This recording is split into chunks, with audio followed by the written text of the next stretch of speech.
이번 영상에서는 제가 올 여름에 구직 활동을 하면서 겪었던 경험과 생각들을 공유해 볼까 합니다. 영상 자료는 한국에서 바닷가로 캠핑을 갔던 여행입니다. 다행히 저는 현재 새로운 데이케어에서 일을 시작한 지 한 달 정도 되어가고 있습니다. 한국 갔다 와서 본격적으로 구직 활동을 한 지 딱 일주일 만에 작업권을 받을 수 있었습니다. 이번에도 운 좋게 지인 추천을 통해 재취업을 금방 할 수가 있었습니다. 덕분에 취직에 대한 마음의 부담을 빨리 덜 수가 있었습니다. 골랐어? 이번 취업 활동 때 열심히 도와주고 격려해준 모든 선생님들에게 진심으로 감사의 인사를 전합니다. 이력서와 커버레터를 수정하고 각 센터에 맞게 지원을 하는 것도 상당히 시간과 노력이 필요했습니다. 가장 우선순위는 집에서 가까운 데이케어를 알아보는 것이었습니다. 출퇴근에 걸리는 시간을 줄이고 싶었습니다. 그리고 두 번째로 중요하게 생각한 것은 실시간 카메라가 없는 센터를 찾는 것이었습니다.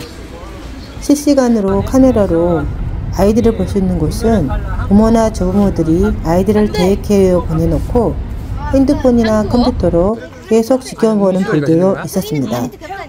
내 아이가 물을 안 먹었으니 물을 먹게 해달라든가, 간식을 안 먹고 돌아다니는데 의자에 앉게 해달라든가, 선생님이 혼나고 있는 것 같은데 무슨 일이 있었는지 오피스로 전화를 해서 물어보는 경우도 종종 있었습니다.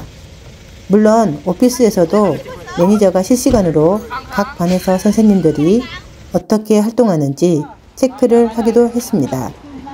보통 실시간 카메라에는 소리까지 들을 수 있는 기능은 없어서 보는 사람의 시각에 따라 상황에 대한 해석이 각각 달라져서 오해의 소지가 생기기 쉽습니다. 저희가 오늘 먹을 곳은 텐트 4번입니다. 바이팅이나 스크래치 사고가 일어나면 선생님들은 항상 그 상황을 어떻게 설명해야 할지 걱정이 먼저 앞섭니다. 만약 미처 보지 못한 상황에서 일어난 일이라면 아이들을 제대로 보지 못한 선생님들의 탓이 되는 경우가 많으니 당황할 수밖에 없습니다. 인시던트 리포트를 쓴 후 오피스에 가서 매니저에게 상황 설명을 하고 사인을 받아야 하고 부모에게 전화도 해야 합니다.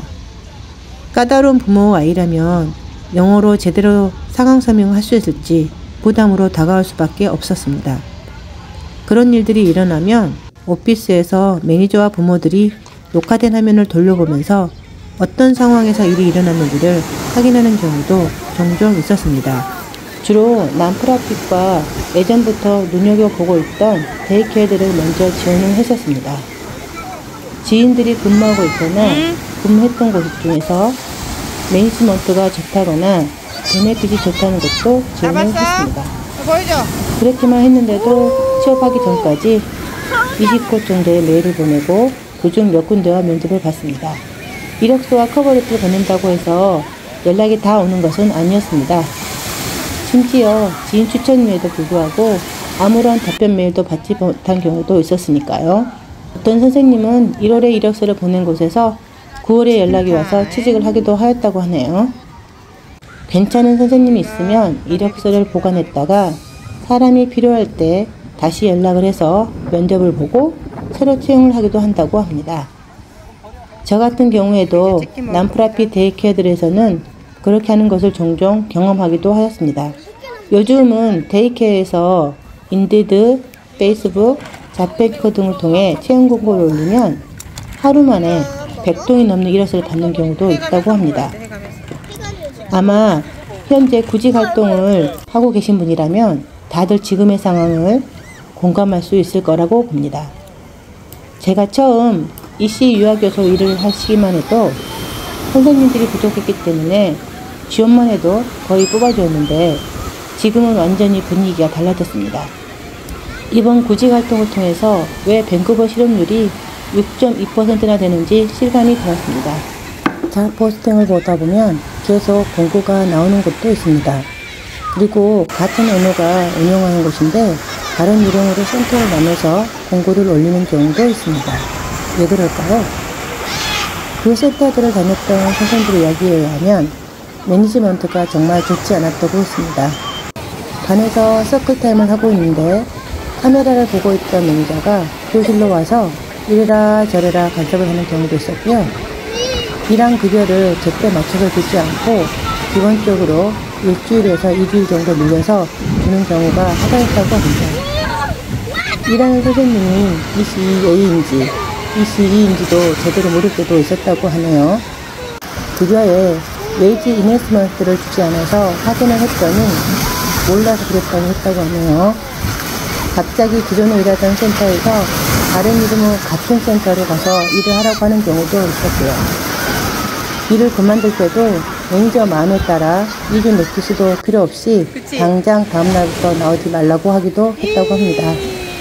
그랬는데도 마지막 급여를 제때 주지 않아 메일과 전화를 여러 번 했다고 합니다.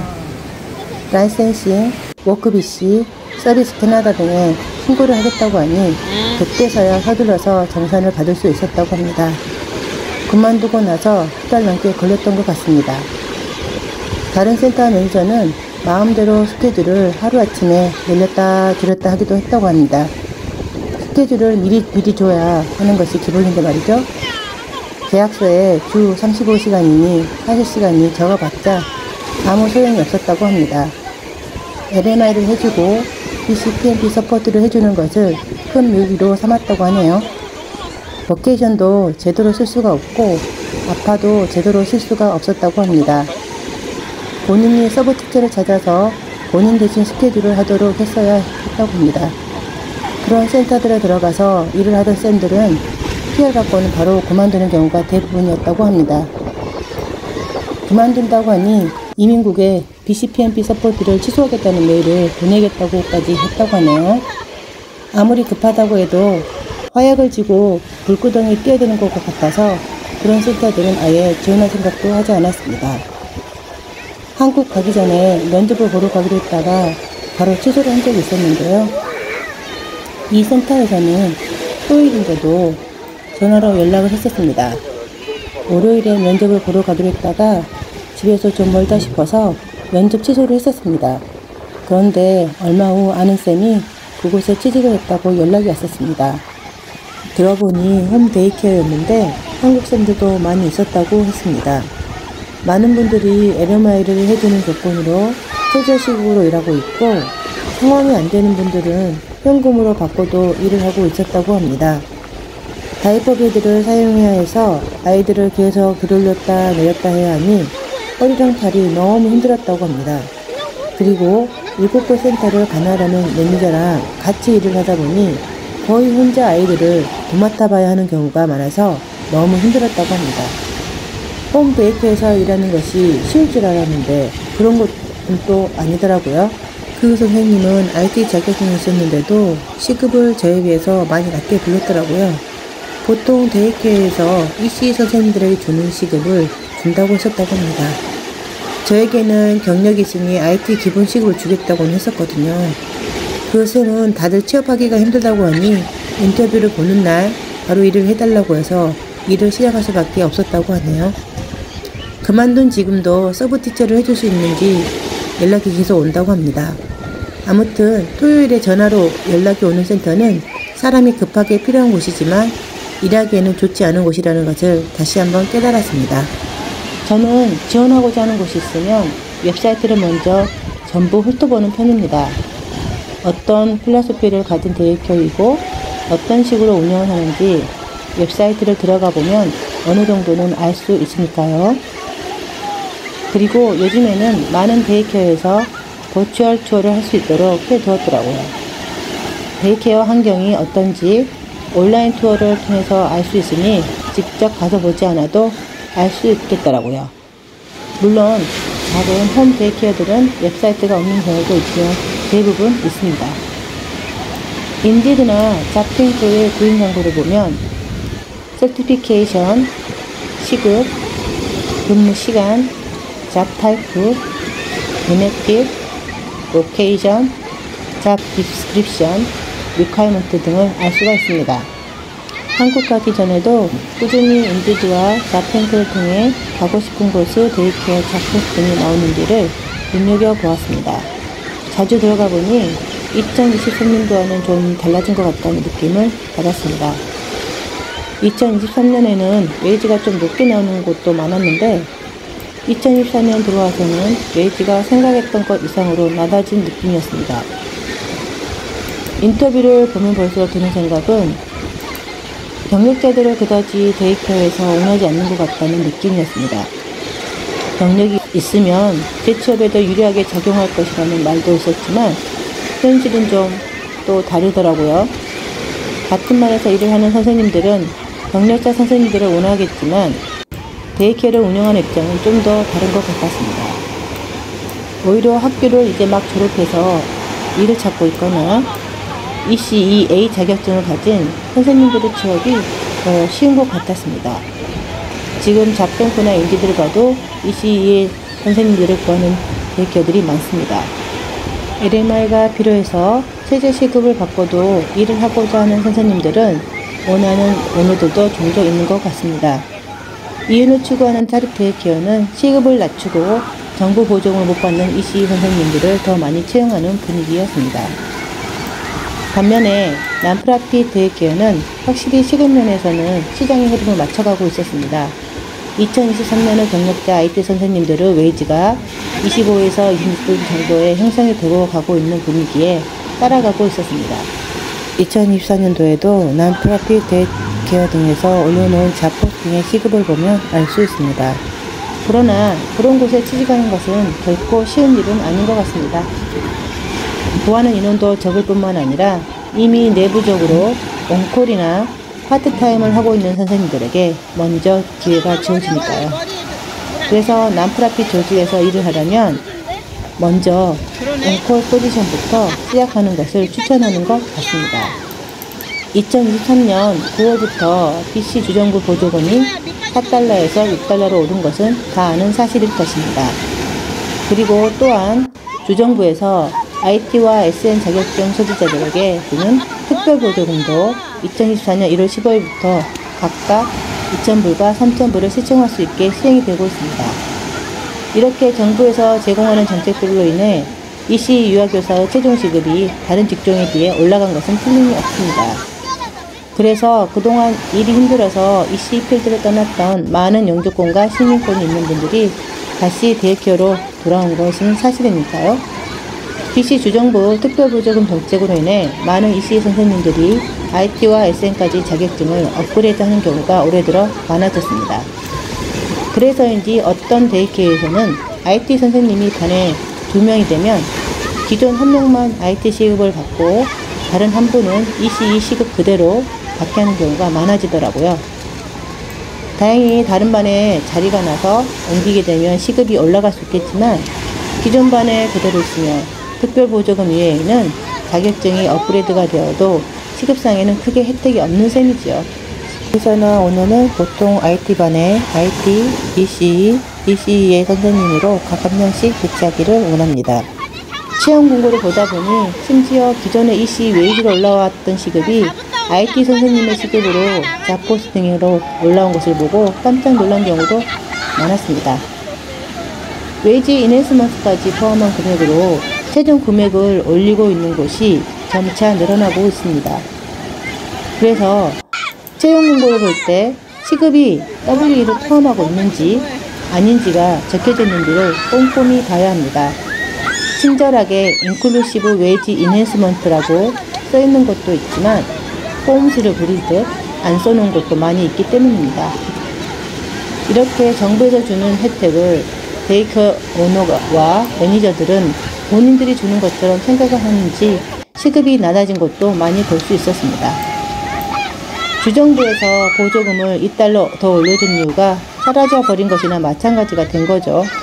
최대 받을 수 있는 시급은 시급일 뿐 실질적으로 주고자 하는 금액은 그것에 훨씬 미치지 못한 금액을 제시하고 있습니다.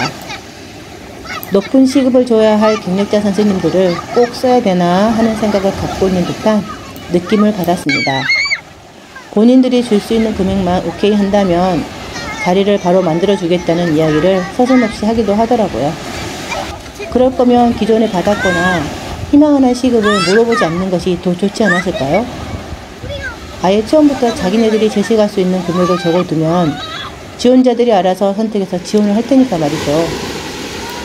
지원자는 많으니 데이케어 웨이지 조건에 맞는 사람을 채용하겠다는 거죠. 이임을 추구하는 프라피 데이케어에서 일하면서 느꼈던 것이 있는데요.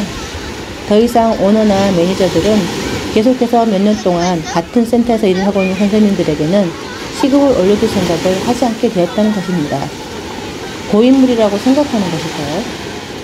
어떤 데이케어에서는 해마다 2%의 금액을 올려주거나 1달러씩 올려두다가 상한선인 5, 6년이 되면 그 이후로는 선생님들이 같은 웨이지를 받고 계속 일을 한다고 합니다. 그래도 매년 임금 인상은 몇 해 동안은 받을 수 있으니 좋은 거죠. 오랫동안 일을 한 선생님들에게 감사함을 느끼는 반면 오히려 늘어나는 베네핏이나 시급 인상을 회수하는 부분을 아깝게 생각하고 있다는 느낌을 받을 수밖에 없었습니다. 매니저가 지시하는 대로 말을 잘 듣고 영어도 잘하고 가능하면 젊은 선생님들을 채용하고 싶어한다는 것은 제가 느낀 자격지심이었을까요? 제가 파트타임으로 일을 시작할 때만 해도 풀타임으로 일을 시작한 선생님들은 식데이가 10개였습니다. 그래서 3년 넘게 센터에서 일을 했던 선생님들 중 몇 분은 식데이를 여전히 10개를 사용할 수 있었습니다. 그런데 지금 그 센터에는 딱 한 분 선생님이 남아서 그 혜택을 누리고 있습니다. 자이든 타이든 모두 새로운 곳을 찾아 떠난 상황입니다. 이미 다른 센터로 옮긴 선생님 중 한 분이 말하기를 매니저가 경력이 오래된 선생님들을 다 정리하고 싶어 하고 있었다고 하더라고요. 그분은 지금 남프라핏 데이케어에서 일반 교사로 일을 하고 있지만 수습 기간이 지나면 경력을 살려서 추후 매니저로 일을 할 예정이라고 합니다. 지금도 굉장히 잘 받고 옮긴 케이스라 부러웠습니다. 채용 공고가 어떻게 올라오느냐를 보는 것도 센터를 고를 때 큰 기준이 될 수 있습니다. 기존의 잡포스팅이 그대로 올라오는 경우도 있었습니다. 예를 들면 정부 보조금이 4달러에서 6달러로 오른 지가 한참이 되었는데도 그대로 웨이지 이낸스먼트가 4달러로 써 있어서 웨이지가 헷갈릴 때가 있었습니다. 그리고 전체적인 잡포스팅의 데이케어에 대해서 굉장히 설명하고 있는지를 보는 것도 중요합니다. 그중 우리가 가장 눈여겨보아야 할 부분은 베네핏이나 컴펜세이션 부분인데요. 몇 군데 데이케어 외에는 보통 많은 데이케어에서는 그 부분들을 간략하게 기본적인 것들만 나열해서 올려놓는 경우가 대부분입니다. 정말 좋은 데이케어에서는 그 부분을 아주 자세히 설명해 줘서 어떤 혜택들을 누릴 수 있는지 잘 알 수 있어서 좋은 것 같습니다. 아주 드물게는 본인 생일날 쓸 수 있는 벌스데이 페이드 어프가 있는 센터들도 있다고 합니다. 그동안 제가 인디드, 자펜트, WCC, RC를 통해서 봤던 좋은 베네핏에 대해서 여러분들에게 공유해 보겠습니다. 정말 나도 저런 베네핏을 누릴 수 있는 곳에 들어갈 수만 있다면 얼마나 좋을까 라는 생각을 많이 했던 것들입니다. 학교 클래스메이트 중 한 명이 일했던 한 센터는 자연 친화적인 플레이그라운드를 가지고 있었는데요. 프라피 데이케어인데도 여러가지 면에서 정말 좋은 베네핏이 많이 있었습니다. 1년 이상을 경력자들이 지원하는 것을 손을 썼습니다. 그 센터는 베네핏 항목에 시급은 선생님들의 경력과 리더십 스킬에 따라 달라진다고 써놓았더라고요. 물론 명확하게 시급은 웨이지 이낸스먼트를 포함한 금액이라고 써놓았답니다. 이 데이케어는 보통 데이케어 자격 조건에는 요구하지 않는 푸드 세이프 서티피케이트가 반드시 있어야 하는 곳이었습니다.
한국 가기 전에 새로운 직장을 구한다는 것이 현실적으로는 쉽지 않았습니다. 물론 시작하는 날짜가 9월인 것들도 간혹가다 있었지만 대부분 사립대학교에서는 인터뷰 보고 합격이면 바로 일을 시작하기를 원했습니다. 반면에 난프라핏 대학교들은 프로세싱에 걸리는 시간이 꽤 길었습니다. 그리고 바로 풀타임으로 들어가기보다는 온콜로 먼저 일하는 것을 많이 원했습니다. 난프라핏이 공고를 내지만 주로 이미 그 조직 안에서 일을 하고 있는 온콜 선생님들이나 파트타임 선생님들에게 기회가 먼저 주어지는 경향이 있었습니다. 가고 싶은 곳은 난프라핏 대학교였지만 이번에는 인연이 안 되더라고요.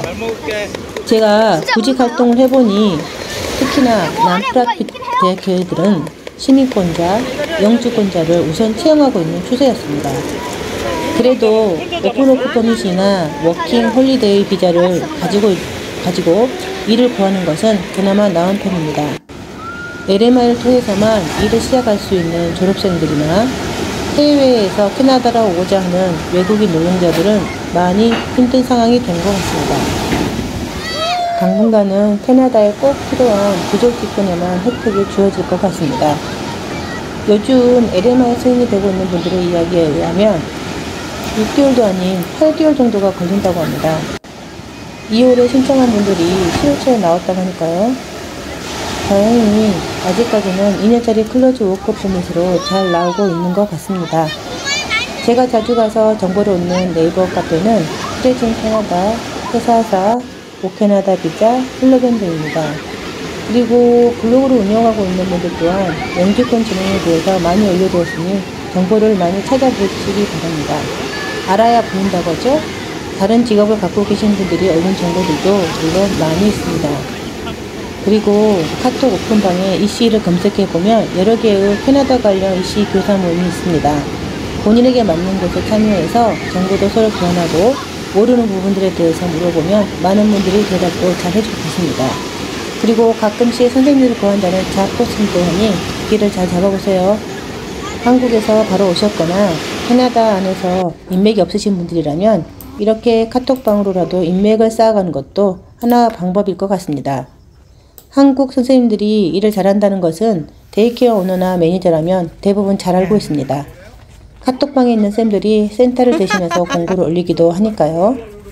구직 활동을 하면서 느낀 것은 정말 많은 분들이 여전히 직장을 구하지 못해 힘들어하고 있는 것입니다. 많은 이력서를 뿌렸는데도 회신도 제대로 못 받고 제대로 된 인터뷰를 못하고 있을 때는 정말 자존감이 점점 바닥을 칠 수도 있습니다. 조급한 마음에 급하게 일을 구해서 직장을 들어갔는데도 생각했던 것과 달라 바로 후회를 하는 경우도 많이 있는 것 같고요. 정말 웨이지는 큰 의미가 없는 것 같고 마음 맞는 코워커를 만나 편안한 분위기에서 일을 하는 것이 가장 좋은 것 같습니다. 이번에 일하게 된 데이케어는 제가 원했던 첫 번째 조건에는 맞지는 않았지만 두 번째 조건이었던 실시간 카메라가 없는 곳이어서 마음이 너무 편합니다. 같이 일하게 된 선생님도 너무 좋아서 하루하루가 즐겁습니다. 남의 시선에 구애받지 않고 맡은 바 일을 하면서 아이들을 돌보는 것은 더욱더 재미있습니다. 오히려 쉬고 나니 더 열심히 일을 할 수 있게 된 것 같습니다.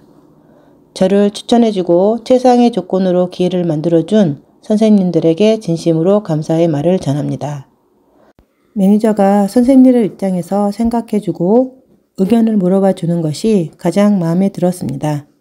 선생님들이 편하게 일할 수 있는 환경을 조성해줘야 아이들도 즐거울 수 있다고 생각하는 것 같았습니다. 3개월로 프로페션을 마치면 베네핏도 사용할 수 있게 됩니다.